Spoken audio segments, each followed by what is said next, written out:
warahmatullahi wabarakatuh.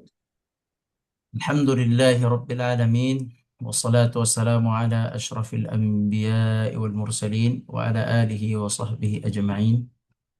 اللهم إنا نسألك علما نافعا ورزقا طيبا وعملا متقبلا. اللهم اغفر لنا ذنوبنا ولوالدينا وارحمهما كما ربيانا صغارا. اللهم أعنا على ذكرك وشكرك وحسن عبادتك. اللهم إنا نعوذ بك من علم لا ينفع وقلب لا يخشع ودعوة لا يستجاب لها يا رب العالمين. Kaum muslimin yang dirahmati Allah Subhanahu wa taala, alhamdulillah pada hari ini kita bertemu kembali dalam kajian hadis. Semoga Allah berikan kita ilmu yang bermanfaat dan dijauhkan dari ilmu yang tidak bermanfaat. Allahumma amin ya rabbal alamin. Kaum muslimin yang dirahmati Allah, eh, hari ini sebenarnya tema kita adalah tentang Islam sebagai agama kasih sayang ya. Islam sebagai agama kasih sayang. Hadis ke-59. Namun karena sekarang ini kita berada di bulan Sya'ban, maka hadis ke-59 mengenai Islam agama kasih sayang, agama penuh dengan kasih sayang, ini kita akhirkan kepada pekan depan insya Allah jika tidak ada halangan ya sebelum Ramadan. Sedangkan untuk hari ini insya Allah kita akan membahas tentang hadis-hadis bulan Sya'ban. Karena kita berada di bulan Sya'ban, tepatnya kalau tidak salah sekarang itu eh, 12 Sya'ban masuk 13 Sya'ban ya, masuk 13 Sya'ban.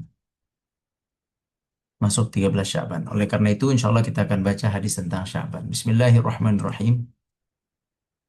Keutamaan bulan Sya'ban. Bismillahirrahmanirrahim. An Usamata ibni Zaidin radhiyallahu anhuma qala qultu ya Rasulullah lam araka tasum syahran min asy-syuhur ma tasumu min Sya'ban. Qala dzalika syahrun yaghfulu an-nasu anhu baina Rajabin wa Ramadan wa huwa syahrun turfa'u fihi al-a'mal ila rabbil alamin fa uhibbu an yurfa'a 'amali wa ana sha'im. Artinya, wahai Rasulullah, aku tidak pernah melihatmu berpuasa sunnah sebagaimana engkau berpuasa pada bulan Sya'ban. Wahai Rasulullah, aku tidak pernah melihatmu berpuasa sunnah sebagaimana engkau berpuasa pada bulan Sya'ban. Kemudian Rasulullah SAW menjawab, itu adalah bulan yang sering dilalaikan manusia antara Rajab dan Ramadan. Bulan diangkatnya amal-amal kepada Rabb semesta alam, dan aku ingin amalku diangkat dalam keadaan aku berpuasa. Baik, hadis ini kita akan bahas insya Allah potongan demi potongan kata. Kita mulai dengan eh, kalimat yang pertama yaitu dari Usamah bin Zaid, seorang sahabat. Beliau bertanya kepada Rasulullah, "Ya Rasulullah, aku tidak pernah melihatmu berpuasa sunnah sebagaimana engkau berpuasa sunnah pada bulan Sya'ban."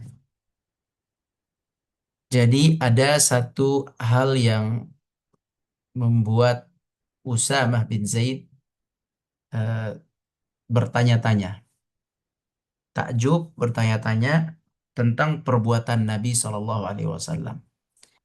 Apa perbuatan Nabi itu? Yaitu puasa sunnah yang begitu banyak, yang berurut-urut, yang hampir puasanya itu hampir dikatakan setiap hari di bulan Sya'ban.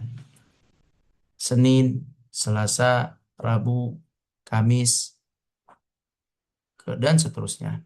Hampir setiap hari di bulan Sya'ban itu Usamah bin Zaid kalau ketemu dengan Nabi, Usamah mendapati Nabi puasa. Hari Senin puasa, Selasa puasa, Rabu puasa, Kamis puasa. Berurut-urut seperti itu.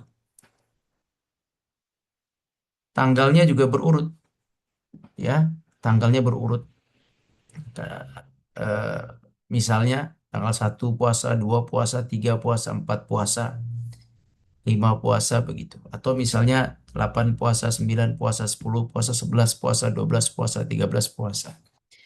Jadi Nabi Shallallahu Alaihi Wasallam itu ditemukan oleh Usamah banyak sekali berpuasanya di bulan Sya'ban. Sungguh sangat menakjubkan. Ada apa? Kenapa engkau wahai Nabi seperti itu di bulan ini? Beliau ingin tahu. Ada satu pertanyaan.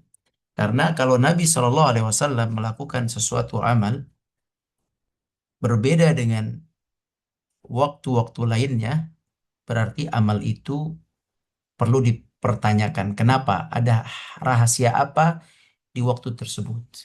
Ada keutamaan apa di waktu tersebut? Nah, itu yang ingin diketahui oleh Usama bin Zaid. Kemudian Rasulullah Shallallahu Alaihi Wasallam menjawab. Kata Rasulullah Shallallahu Alaihi Wasallam, bulan Sya'ban itu adalah bulan yang sering dilalaikan manusia.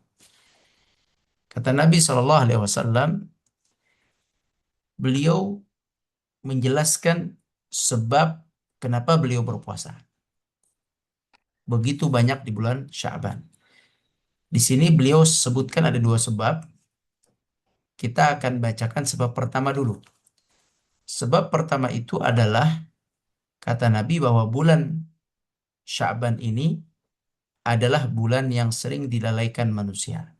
Letaknya antara Rajab dan Ramadan. Maksud dilalaikan oleh manusia adalah manusia itu tidak peduli dengan bulan Sya'ban. Manusia itu menganggap bulan Sya'ban ini tidak ada nilainya.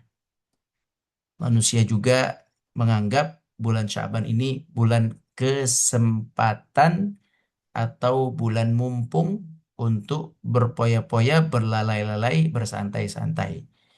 Mumpung masih Sya'ban.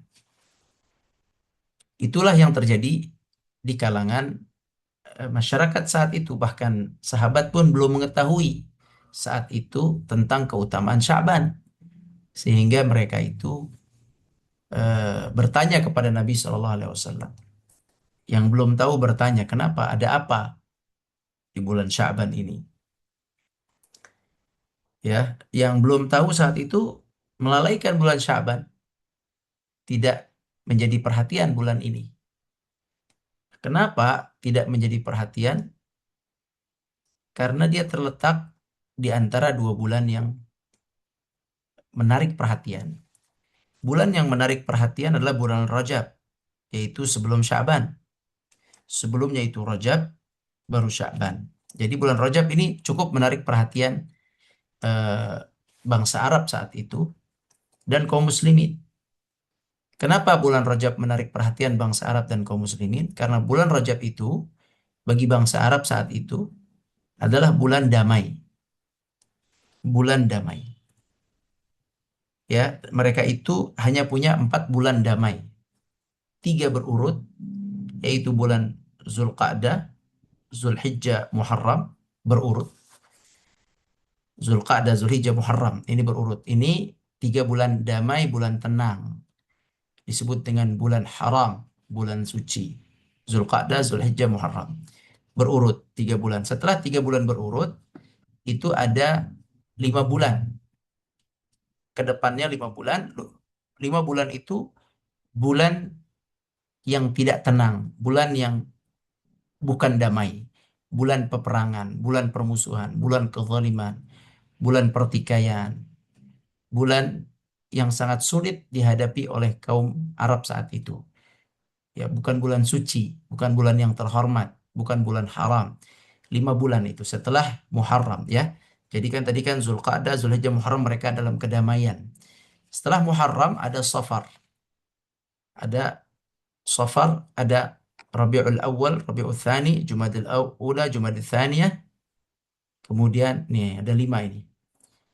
Safar, Rabiul Awal, Rabiul Tsani, Jumat Al-Awal, Jumat Tsani. Jumat Tsani. 5 bulan ini mereka menghadapi pertikaian, ketidaktenangan, ketidaknyamanan, kezaliman, sulit untuk safar, sulit untuk jual beli. Kemudian masuklah bulan yang keenam. Setelah 5 bulan menanti, masuk bulan berikutnya, masuk bulan Rajab. Bulan Rajab sangat ditunggu oleh mereka, bangsa Arab saat itu. Sebab apa? Sebab bulan yang penuh dengan kedamaian. Bulan haram. Bulan haram. Bulan kesepakatan mereka tidak boleh berperang, tidak boleh bermusuhan. Di sana mereka bisa jual beli dengan nyaman, bisa bersafar dengan nyaman, bisa jalan dengan nyaman, bisa menikah dengan nyaman, dan seterusnya. Maka bulan Rajab itu besar di mata bangsa Arab dan juga besar di mata kaum muslimin sebab dia masuk bulan haram, masuk bulan suci, bulan haram, bulan terhormat yang Allah muliakan. Di mana amalan-amalan soleh di bulan Rajab berlipat ganda di sisi Allah Subhanahu wa taala. Nah, jadi bulan Rajab bulan mulia. Kemudian setelah bulan Rajab baru masuk Sya'ban, setelahnya ada Ramadan. Nah, Ramadan juga kita tahu bulan mulia di dalam Islam, di mana di sana nanti Allah bukakan pintu langit, Allah bukakan pintu langit, Allah tutup pintu neraka, Allah belenggu syaitan-syaitan, Allah turunkan rahmat yang banyak, Allah perkecil gangguan syaitan. Di mana bulan Ramadan ini bulan penuh dengan keberkahan, syahrun mubarak, penuh dengan kebaikan, bulan di mana Allah membantu hambanya untuk beribadah kepadanya, bulan taubat, bulan amal saleh, bulan ketaatan. Bahkan bulan Ramadan di dalamnya ada satu malam yang sangat mulia, lebih mulia dari 1.000 bulan. Bukan setara dengan 1.000 bulan, tapi lebih khairun min alfi syahr. Lebih baik daripada 1.000 bulan, yaitu Lailatul Qadar. Sehingga bulan Ramadan menjadi bulan yang diperhatikan dan dipersiapkan oleh kaum muslimin di saat itu dan sampai sekarang. Maka kata Nabi SAW, dengan kemuliaan bulan Rajab dan kemuliaan bulan Ramadan, maka Sya'ban ini terjepit, Sya'ban ini dianggap tidak ada kemuliaannya oleh bangsa Arab dan kaum muslimin saat itu sebelum hadis ini diketahui, sebelum Nabi mengabarkan. Banyak mereka yang tidak faham tentang apa itu Sya'ban. Kemarin Rajab, mereka berlomba ibadah, ada yang umroh di bulan Rajab karena bulan suci, ada yang melakukan amal soleh yang lain di bulan Rajab karena bulan suci. Apalagi Ramadan besok, itu akan berlomba mereka dengan sedekahnya, memberikan takjil buka puasanya, dengan puasanya sendiri, dengan qiyamul lailnya, dengan tarawihnya, dengan tadarus Al-Quran, khataman Al-Quran, dengan umrah Ramadan, dan seterusnya. Jadi Rajab dan Ramadan menjadi ajang untuk taat, berlomba-lomba dalam musim ketaatan. Sedangkan Sya'ban dilalaikan. Sya'ban tidak punya perhatian. Itu yang pertama kata Nabi SAW. Masalahnya kalian ini atau kebanyakan manusia itu lalai di bulan Sya'ban. Jadi kaum muslimin, eh, ini akan terus terjadi di kalangan kaum muslimin, yaitu melalaikan Sya'ban. Jadi bulan Sya'ban itu bulan dilalaikan. Ya, perhatikan. Bulan Sya'ban itu bulan lalai. Bulan semua orang benar-benar masih sibuk dengan dunia. Bulan semua orang masih memikirkan dunia, belum kembali kepada Allah. Belum, mereka belum memikirkan akan baca Quran sampai khatam. Mereka belum memikirkan akan bersedekah. Mereka belum memikirkan akan uh, memberikan buka puasa. Mereka belum berpikir untuk membantu anak yatim, belum berpikir untuk mengeluarkan zakat. Jadi bulan ini bulan yang dilalaikan oleh banyak kaum muslimin. Bulan yang dilalaikan ini justru Nabi tidak mau lalai. Ya, Nabi itu punya prinsip dan para sahabat punya prinsip. Dari Al-Quran prinsipnya, dari hadis prinsipnya. Apa prinsipnya? Jangan sampai lalai saat manusia lalai. Jangan sampai lengah saat manusia kebanyakannya lengah. Ya, dalam Islam itu dianjurkan tidak boleh lalai di saat manusia lalai. Apa maksudnya? Begini, ketika seseorang itu punya waktu kosong adalah waktu lalai. Sabtu misalnya, hari libur. Minggu misalnya, hari libur. Itu waktu kosong, ya. Itu waktu kosong, maka itu waktu lalai. Banyak orang menjadikan Sabtu dan Ahad menjadikan waktu yang habis terbuang sia-sia. Mereka menganggap ini hari libur, maka hari santai, hari tidak menghasilkan apa-apa. Hari tidur, hari bermain, hari berfoya-foya. Nah, ini adalah lalai. Nabi dan para sahabat itu tidak suka terkena kelalaian itu. Ya, tidak suka. Maka kalau orang-orang sedang lalai, justru kita dituntut untuk mengisi dengan ketaatan. Dan mengisi ketaatan di waktu lalai itu susah. Ketika antum sedang, ketika manusia sedang enak-enak semua beristirahat, antum harus bangun berdiri baca Al-Quran. Ya, susah.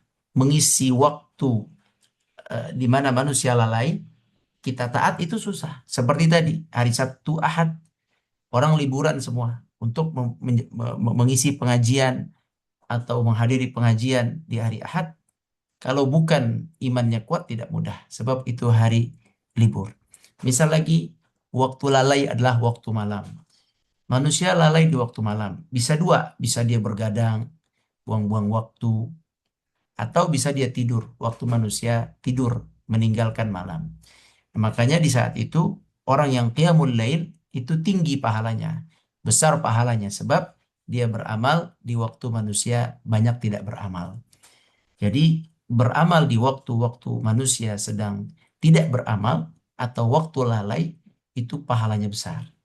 Itu pahalanya besar di mata Allah Azza wa Jalla. Karena yang lain tidak menyembah Allah dengan baik, antum menyembah Allah dengan baik. Yang lain melakukan mubah, bermain sana, bermain sini, bermalas sana, bermalas sini. Antum tidak, antum berdiri kepada Allah Azza wa Jalla.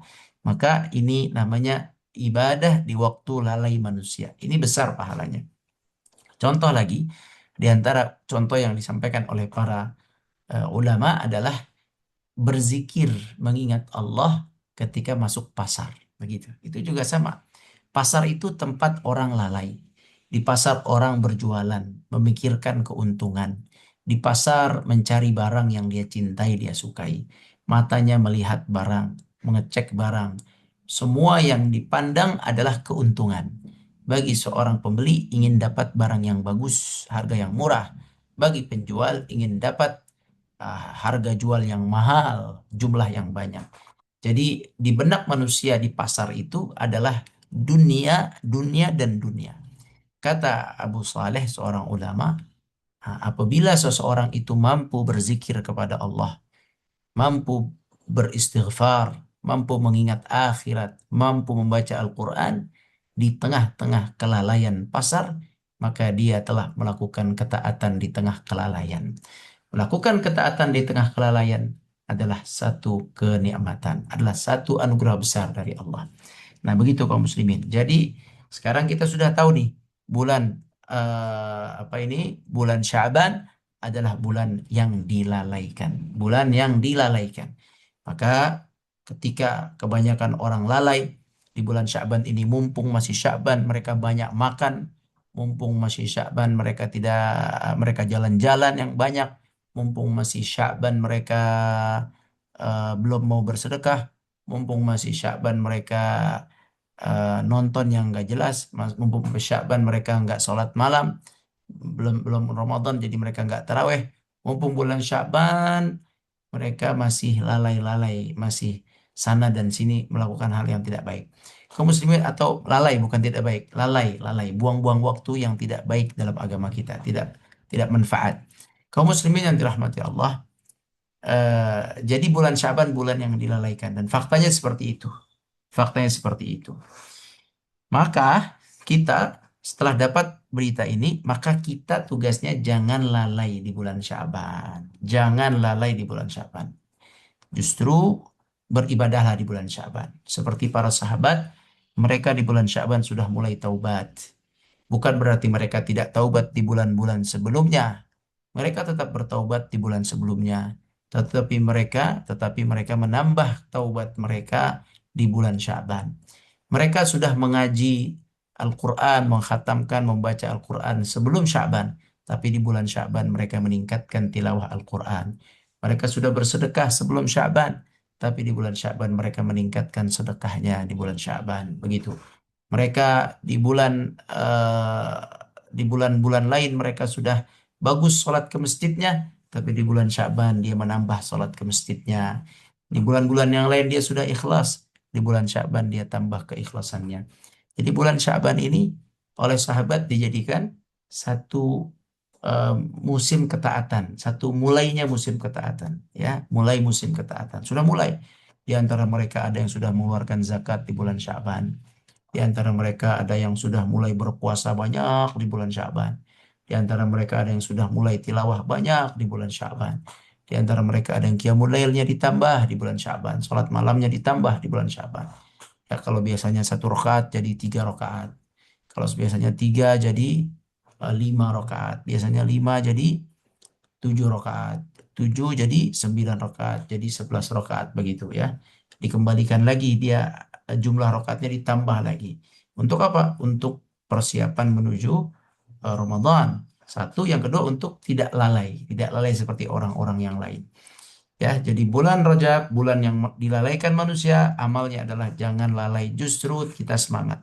Masih ada waktu. Sekarang tanggal 13, besok 14, 15, dan seterusnya. Masih ada waktu. Ya, maka dimulailah kita sama-sama mulai bertaubat, mulai kembali kepada Allah, mulai semangat. Ayo kita bangkitkan semangat. Bagi laki-laki, sholat masjidnya disemangati. Bagi ibu-ibu, sholat tepat waktu di rumah disemangati lagi. Bagi yang punya rizki, sedekahnya disiapkan dan disemangati lagi. Bagi yang punya tenaga, bantu orang-orang yang membutuhkan bantuan dengan ikhlas dan semangat. Ya, bagi yang bisa baca Quran, yang kuat Qurannya, maka kembali tambahkan bacaannya, targetkan lagi yang banyak ya di bulan Sya'ban ini.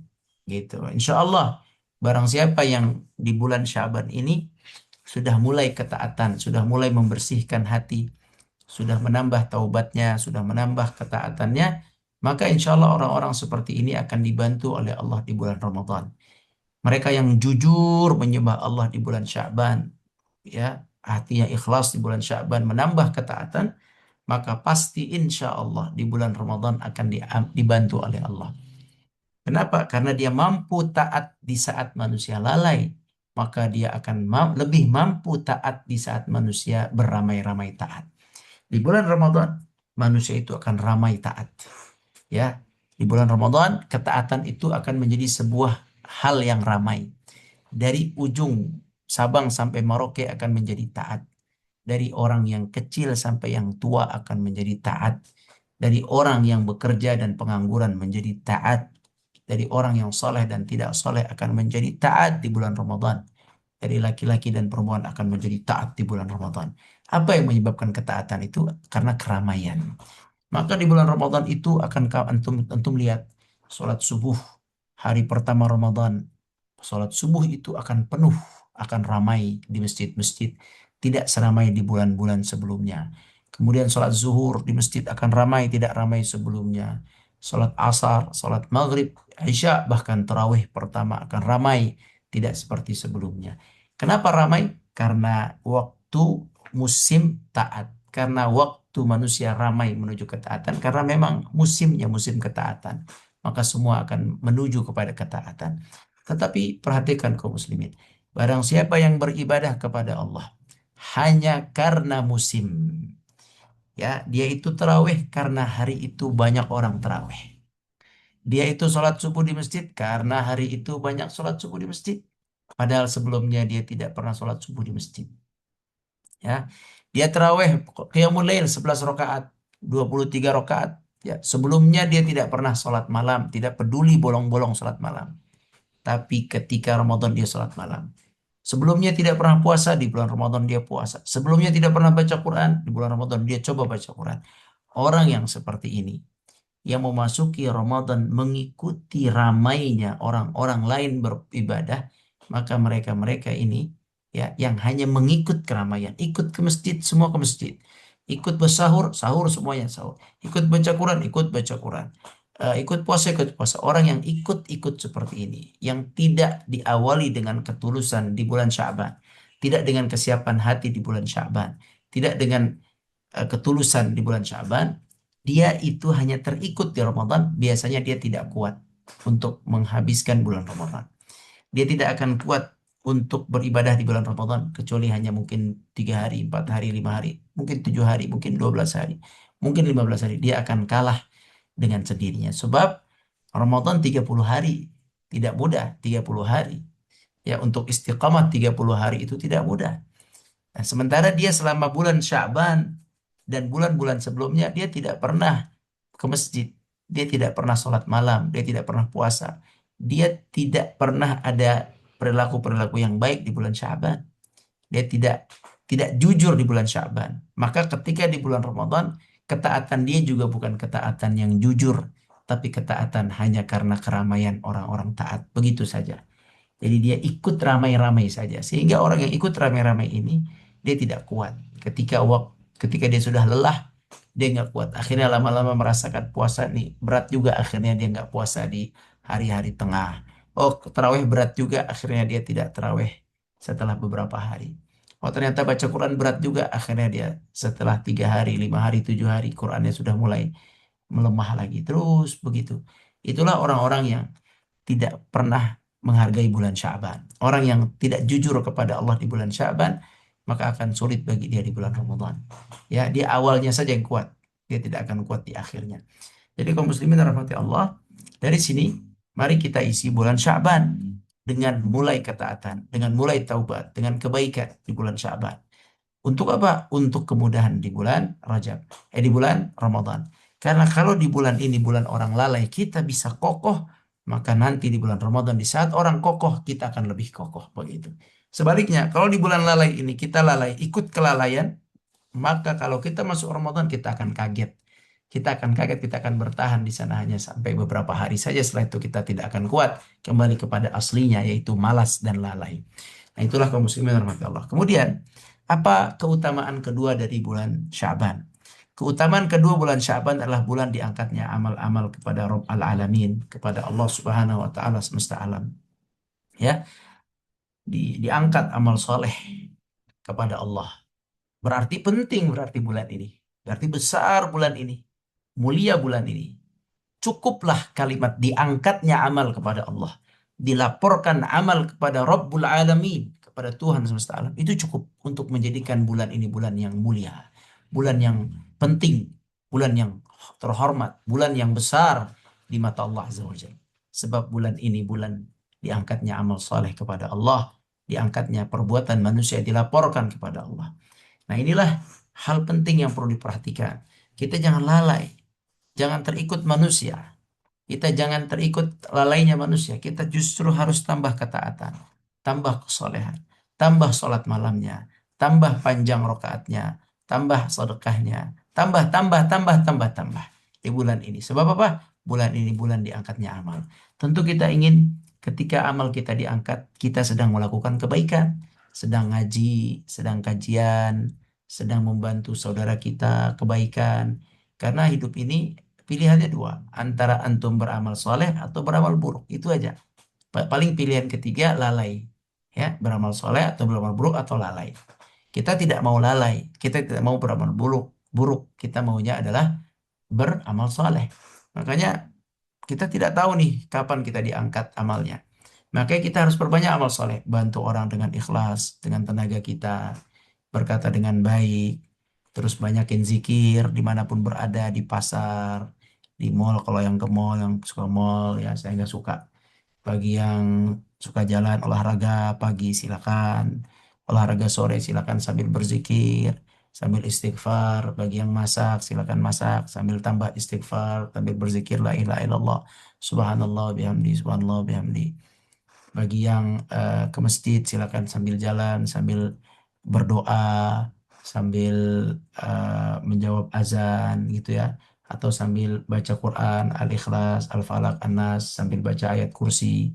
Begitu. Ya, bagi yang apalagi yang berangkat kerja di kendaraan, hati-hati jangan lalai, matanya dijaga, mulutnya dijaga, telinganya dijaga, jangan sepanjang jalan telinganya disumpel dengerin berita, telinganya disumpel dengerin film, telinganya disumpel dengerin musik.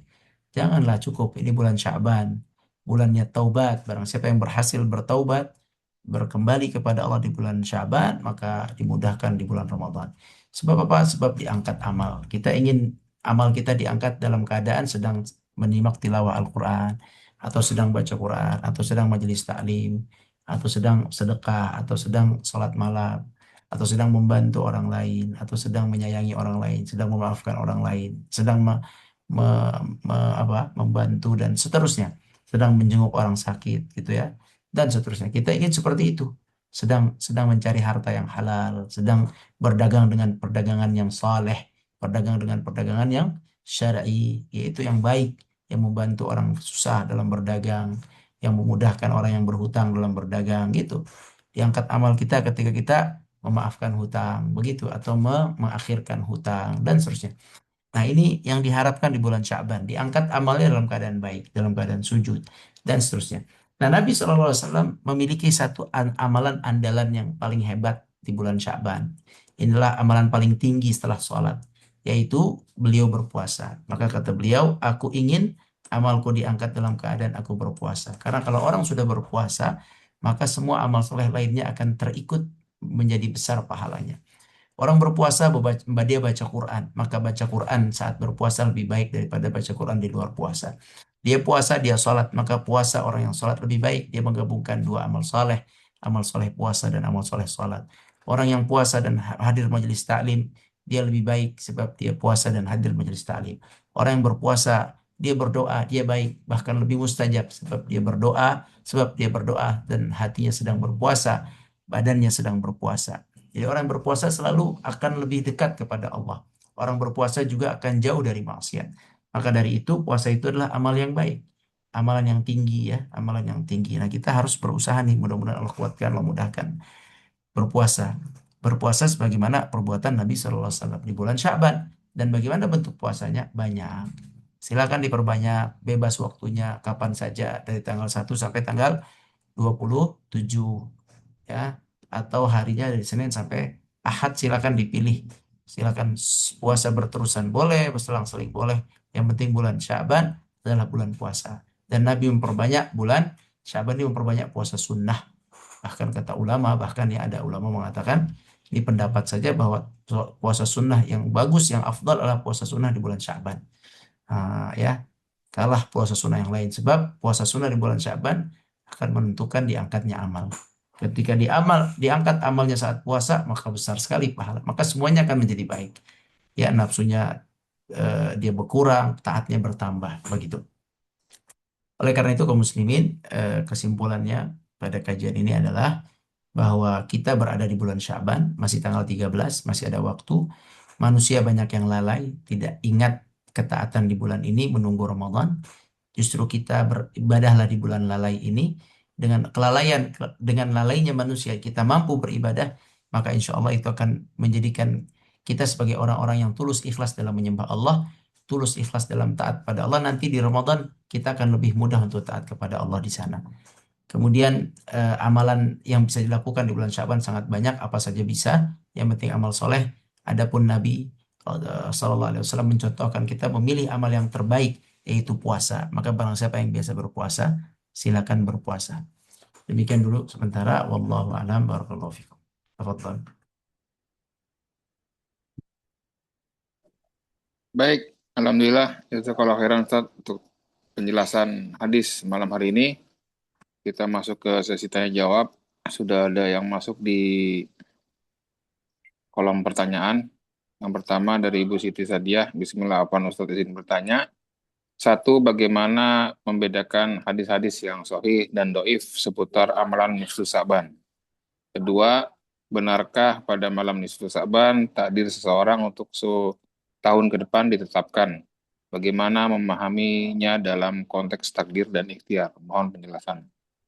Barakallahu fik. Yang pertama, hadis-hadis seputar malam nisfu Sa'ban mau diketahui sahih atau tidak sahihnya tentu kepada guru-guru agama kita. Dalam majelis taklim itu akan bisa ditanya di sana hadisnya sahih atau tidak sahih. Kita bahas sedikit malam nisfu Sya'ban, hadisnya itu dipertentangkan oleh para ulama. Hadis nisfu Sya'ban ini ada. Ini hadis nisfu Sya'ban. Yaitu kata Mu'adz ibnu Jabal radhiyallahu anhu, Rasulullah SAW bersabda, yaitu sabda Nabi, Allah melihat kepada seluruh makhluknya pada malam nisfu Sya'ban. Lalu dia mengampuni seluruh makhluknya kecuali dua orang, kecuali orang musyrik tidak diampuni atau orang yang sedang bertengkar, bermusuhan. Ini tidak diampuni. Ini tidak diampuni. Nah, kaum muslimin rahmati Allah, ini nisfu Sya'ban. Hadis ini ulama punya pandangan yang berbeda. Satu kelompok mengatakan ini hadis dhaif, tidak dipakai. Tapi kelompok yang satu lagi, hadis ini hasan, bisa dipakai. Kalau kita ingin memakai hadis ini, kita anggap hadis ini hasan ya. Kita ikut yang memakai hadis ini. Maka jika kita ingin memakai hadis ini, maka inilah hadisnya. Tidak ada amalnya di sini. Di sini lihat hadisnya. Allah melihat kepada seluruh makhluk pada malam nisfu Sya'ban. Allah melihat. Nggak ada amalan di sini. Allah melihat. Berita adanya bahwa Allah melihat seluruh makhluknya di dunia ini. Yang mukmin, yang kafir, yang liberal, apapun semua dilihat. Dilihat hati mereka. Tentu dilihat hati mereka karena Allah melihat kepada hati. Innallaha la yanzuru ila suwarikum walakinnallaha yanzuru ila qulubikum. Allah tidak melihat wajah-wajah kalian, pakaian kalian, bentuk-bentuk kalian, tapi Allah melihat hati kalian. Maka Allah melihat hati-hati manusia di malam itu. Tidak ada amalan di sini. Kemudian Allah akan mengampuni seluruhnya. Yang kedua, berita kedua, Allah akan turunkan ampunan bagi mereka. Dimaafkan, Masya Allah. Dimaafkan. Semoga kita termasuk yang dimaafkan. Diberikan ampunan dan rahmat Allah. Tapi kesemuanya, seluruh makhluknya. Tapi ada kecuali. Kecuali yang musyrik, orang-orang kafir. Dan kecuali orang-orang yang bermusuhan. Orang yang bertengkar. Orang muslim ini, orang muslim yang bertengkar. Dia bertengkar sama abangnya, sama adiknya, sama tetangganya, bermusuhan, dendam. Dua orang ini tidak akan diampuni. Jadi kalau kita terima hadis ini sebagai hadis sahih, ya, maka tidak ada amalannya di malam nisfu Sya'ban. Apakah amalan baca yasinan? Apakah amalan baca Quran, khatam Quran? Tidak ada amalan khusus di malam nisfu Sya'ban. Sekali lagi, tidak ada amalan khusus di malam nisfu Sya'ban. Yang mau sholat tahajud, sholatlah seperti biasa. Yang mau baca Quran, silakan baca Quran. Silakan yang mau beramal. Tapi inti dari malam nisfu Sya'ban bukan itu. Intinya adalah bersihkan hati dari syirik dan bersihkan hati dari dendam dan permusuhan sesama manusia. Bersihkan hati kepada Allah, bersihkan hati kepada Allah, bersihkan hati sesama manusia, sesama manusia, vertikal dan horizontal. Itulah amalannya. Bersihkan hati, bukan amalan fisik. Bersihkan hati, bukan amalan bacaan sana, bacaan sini. Bersihkan hati, jangan sampai ada syirik dan tidak ada dendam sesama manusia. Wallahu a'lam. Barakallahu fikum. Baik, kita Eh, lanjutkan. Pertanyaan kedua, apakah malam nisfu Sya'ban ada penetapan takdir? Tidak ada. Takdir itu ditetapkan di malam Lailatul Qadar. Jadi tidak ada. Bukan malam nisfu Sya'ban, wallahu a'lam. Baik, kita lanjutkan di pertanyaan dari Bapak atau Ibu Tahir ya. Bismillah. Izin Pak Ustadz, di kampung saya di Bugis, Sulawesi Selatan, ada tradisi Barzanji Syakban. Jadi pada bulan Syakban ada yang memasak layaknya pesta, lalu memanggil bapak-bapak untuk membaca Barzanji. Mohon penjelasannya Pak Ustadz. Nah, itu adat dan bukan syariat. Tidak apa-apa tidak diikuti, tidak apa-apa tidak dilaksanakan. Adat aja. Dan adat sebaiknya tidak dilaksanakan. Tapi kalau adat kampung itu kita seperti itu ya biarkan. Nanti mudah-mudahan lama-lama ditinggalkan. Itu adat bukan syariat. Namun Allah a'lam. Baik, selanjutnya dari Ibu Entin, Ustadz, apakah membaca Yasin di malam nisfu Syakban ada anjurannya? Tidak ada. Tadi sudah disebutkan malam nisfu Sya'ban hanya Allah melihat hambanya. Satu, Allah mengampuni. Dua, yang ketiga syarat ampunannya jangan syirik, jangan dendam sesama manusia. Jangan syirik kepada Allah, jangan dendam sesama manusia. Nah, Allah a'lam. Baik, selanjutnya dari Bapak Ahmad Syarif, Ustadz izin bertanya, apa yang perlu kita siapkan dalam menyambut bulan Ramadan? Dua, apa doa agar kita semakin giat dalam beribadah? terutama menjelang Ramadan. Yang perlu disiapkan di bulan Syaban ilmu. Fahami bahwa ini bulan yang tadi yang dijelaskan tadi, bulan hadir Ahmad Syarif ya tadi hadir ya. Di ilmunya difahami dulu bahwa ini bulan orang banyak lalai. Padahal bulan ini bulan diangkatnya amal. Itu dulu masukkan ke dalam hati antum. Anta dhaf. Nih hati dibuka. Lapangan. Oh ini bulan jangan lalai, jangan lalai, jangan lalai, jangan. Masukkan itu ke dalam benak antum hati antum. Jangan lalai, jangan lalai. Dah. Fahami. Orang lalai antum jangan. Isi dengan ketaatan. Ketaatan tuh banyak. Bantuin orang, beramal soleh, berbuat baik, ke masjid, sedekah, apapun banyak amal soleh yang bisa dilakukan. Silakan beramal soleh. Tinggi-tingginya amal soleh bulan Syaban, puasa sunnah. Silakan puasa sunnah Syaban sebanyak-banyak semampu-mampunya. Ya, masing-masing punya kekuatan. Yang satu kuat di puasa, perbanyak puasa. Satu kuat di sedekah, sedekah silakan yang banyak. Yang satu kuat di ilmu, silakan sebarkan ilmu yang banyak. Yang satu kuat di tilawah Quran, silakan tilawah Quran. Yang satu kuatnya dibantuin dagang, dagang murah, silakan yang bantu dagang. Yang satu kuatnya ngurus masjid, silakan urus masjid. Yang satu kuatnya jagain orang yang sedang sholat, silakan. Masing-masing tuh meniatkan amal soleh di bulan ini. Diniatkan, jangan malah dimanfaatkan kesempatan santai-santai, justru diniatkan. Jadi persiapkan, fahami ilmunya, ya sudah, niatkan hatinya, ya niatkan hatinya, terus amalkan langsung. Amalkan, udah nggak usah neko-neko lagi, amalkan. Ya tidak ada amalan khusus kecuali puasa itu memang dianjurkan Nabi SAW. Kemudian doa biar giat ibadah itu doa yang sering diajarkan Nabi. Allahumma a'inni ala dzikrika wa syukrika wa husna ibadatik. Ini 5 kali sehari, jangan lewat. Ya, bahkan bisa lebih. Minimal lima kali sehari antum baca Allahumma a'inni. Ya Allah bantulah aku. A'inni ala dzikrika. Bantulah aku untuk selalu mengingatmu, berzikir. Wa syukrika, selalu bersyukur kepadamu, berterima kasih ya Allah, merasakan rahmat Allah, kebaikan Allah, kasih sayang Allah. Itu dirasakan. Jangan nggak bisa ngambil hikmah. Udah banyak bantuan Allah, antum nggak ngerti juga. Ya, udah atau orang udah wah udah banyak dikasih oleh Allah Azza wa Jalla, banyak masih nggak merasa juga. Ah, ini bahaya orang-orang seperti ini ya. Bahaya orang seperti ini. Jadi ini ala dzikrika, bantu aku untuk berzikir, wa syukrika, bantu aku untuk mensyukurimu, wa husni ibadatik, bantu aku untuk beribadah kepadamu dengan baik.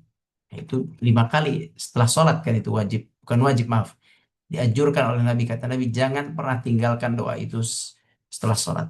Jadi itu dibaca setelah sholat dengan baik, dengan hati, dengan faham. Setelah itu kalau di luar sholat dibaca juga. Anda sering baca itu. Kalau Anda lagi lalai, aduh malas berzikir, itu terkadang Anda minta ya Allah ini ada zikir, ini ada zikir, atau ibadah lagi kurang bagus nih, maka kita berdoa lagi ala dzikrika wa syukrika wa husni ibadatik aini ala husni ibadatik, bantu aku untuk baik ibadah kepadamu. Hati kurang bersyukur, aini ala dzikrik wa syukrik, aini ala syukrik, bantulah aku untuk bersyukur kepadamu. Jadi masing-masing sadar diri, kalau kurang bersyukur minta dimudahkan bersyukur, kalau kurang taat minta dikuatkan untuk taat, kurang zikir minta dibantu agar berzikir. Baca ayat hadis tadi atau doa tadi dari Nabi SAW. Nah, Allah alam. Baik, ada satu lagi Ustadz. Bismillah Pak Ustadz, Afan, apakah boleh ketika ada hal yang kurang baik dan takut menjadi penyakit hati, akhirnya menjaga jarak terhadap manusia dan mendoakan baik untuk sesama manusia ketika sedang mendapatkan kesedihan serta fokus memperbaiki dirinya. Selama tidak ada kebencian tidak apa-apa, ya. Kita dianjurkan untuk meninggalkan orang-orang yang akan menurunkan iman kita. Karena di Al-Quran salah satu penyesalan orang-orang kafir adalah wa kunna nakhudu ma'al khaidin. Kita dulu duduk bersama orang-orang yang lalai, orang-orang pemaksiat. Ya, fawailul lil mukadzibin alladzina fi khawdi yal'abun. Ya, orang-orang yang kafir itu mereka tenggelam dalam kemaksiatan. Karena apa? Masuk bersama orang-orang yang bermaksiat. Jadi kalau kita menjauhi mereka itu, yang lalai, yang sukanya musik-musik, yang sukanya nongkrong-nongkrong, yang sukanya nonton-nonton sinetron, yang sukanya ngobrol nggak jelas. Kalau ngobrol itu cuma ngejatohin iman, iman antum tuh drop, drop kalau sama dia. Itu tinggalin aja orang seperti itu. Atau jaga jarak dengan orang seperti itu. Antum harus berada dengan orang-orang yang kalau antum duduk, iman bertambah. Ya, duduk iman bertambah. Duduk iman, ziyadatul iman. duduk iman bertambah, duduk iman bertambah. Itu tuh yang seperti itu yang ditemani, ya.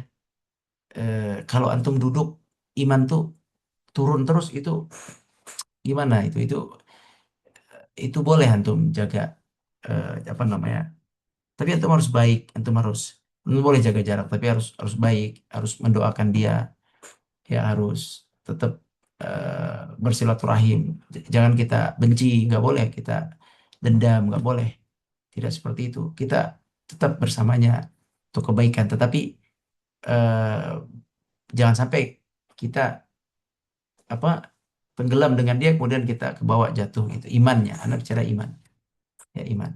Sebaik-baik teman adalah yang kalau antum bertemu iman antum bertambah.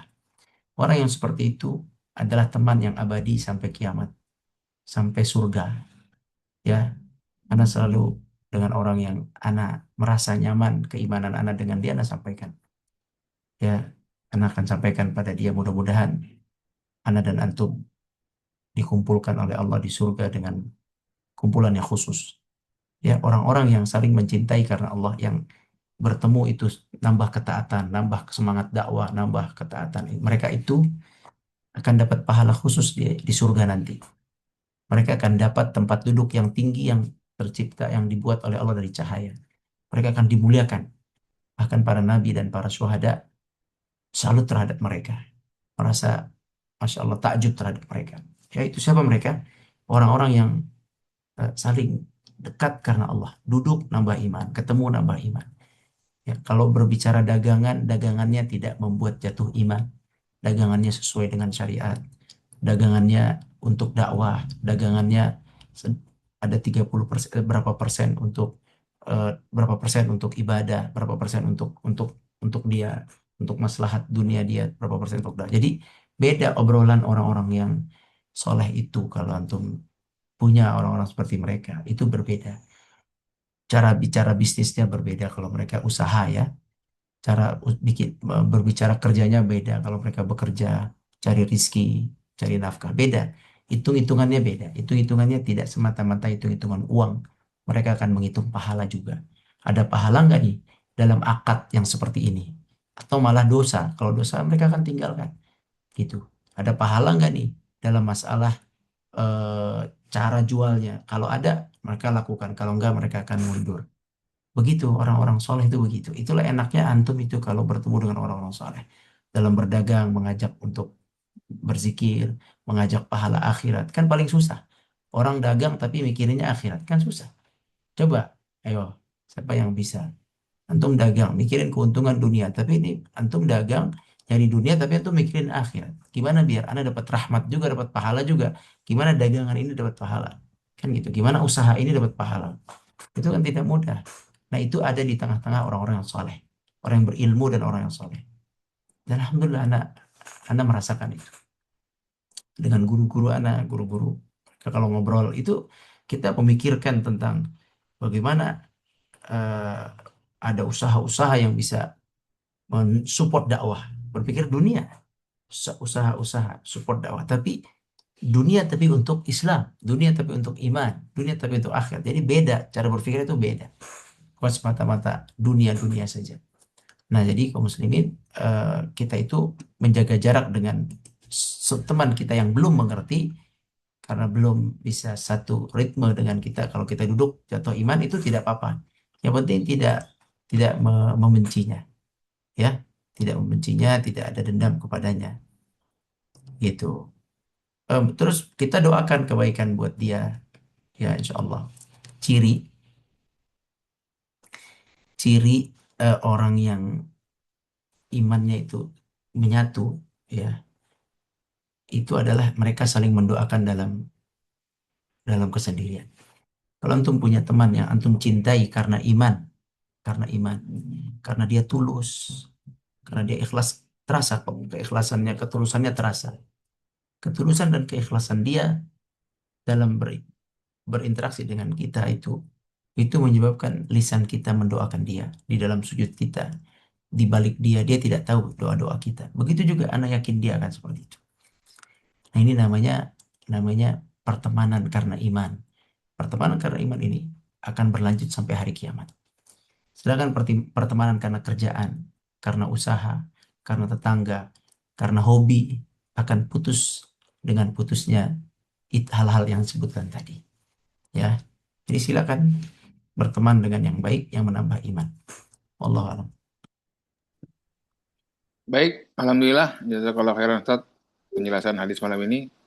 Saya rasa cukup Ustaz ya, udah jam 9 lewat masalahnya. Insya Nah, Allah cukup jelas apa yang disampaikan Ustadz pada malam hari ini terkait keutamaan bulan Syaban. Mudah-mudahan apa yang dijelaskan bisa memotivasi kita untuk semangat beribadah menjelang bulan Ramadan. Baik, kita akhiri dulu kajian kita dengan sama-sama baca kafaratul majelis. Subhanakallahumma wa subhanallah. bihamdika asyhadu an la ilaha illa anta astaghfiruka wa atubu ilaik. Mohon maaf atas segala kekurangannya. Insya Allah kita bertemu di Sabtu yang akan datang dalam kajian hadis online berikutnya. Assalamualaikum warahmatullahi wabarakatuh. Waalaikumsalam warahmatullahi wabarakatuh. Syukran Afwan, akhirannya. Afwan, Ustaz. Assalamualaikum. Syukron Ustaz.